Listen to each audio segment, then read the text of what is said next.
తెలుగు భాషలో అక్షరాలు సాహిత్య రూపాన్ని ఎలా సంతరించుకున్నాయి? కొన్ని అక్షరాల సమాహారం పదం అవుతుంది. కొన్ని పదాల సమాహారం ఒక వాక్యం. కొన్ని వాక్యాల సముదాయం ఒక కావ్యం. తర్వాత ఇది పద్యమా, గద్యమా అనేటటువంటి విభజన కవి యొక్క శక్తిని బట్టి ఆధారపడి ఉంటుంది. కొంతమంది పద్యకావ్యం రాయొచ్చు, కొంతమంది గద్యకావ్యం వచనంలో రాయొచ్చు, కొంతమంది ఇంకా రకరకాలైన పోకడలు ఉన్నాయి. తెలుగు సాహిత్యం చాలా పోకడలు పోయింది ఇప్పుడు వచ్చి ఆవిర్భవించిన దగ్గర నుంచి.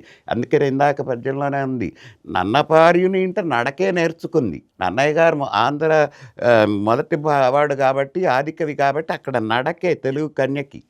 ఆ తర్వాత తిక్కనార్యునింటికి వచ్చి తెలుగు పదాల్లో తీయందనాన్ని చిలికింది. ఎందుకంటే తిక్కన అచ్చ తెలుగు పదాలు ఎక్కువగా వాడాడు, పదాలు బాగుంటాయి కనుక. అట్లానే శ్రీనాథుడి ఇంట్లో అది శ్రీనాథుడి సాహిత్యం చాలా గొప్పగా ఉంటుంది.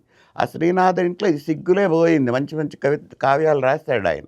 ఆ తర్వాత ఇది వచ్చేసి శ్రీకృష్ణదేవరాయల టైం వచ్చేసరికి ఆయన ఆస్థాన కవి అయినటువంటి పెద్దన గారు తాను రచించినటువంటి మను చరిత్రాన్ని పెద్దన గారికి అంకితం ఇవ్వడంతో కవిని రాస్తే దాన్ని ఒక రాజు నామాంకితంగా ఇస్తే వాళ్ళ దగ్గర నుంచి ఏదో వీళ్ళకి ప్రతిఫలం ఉండేది.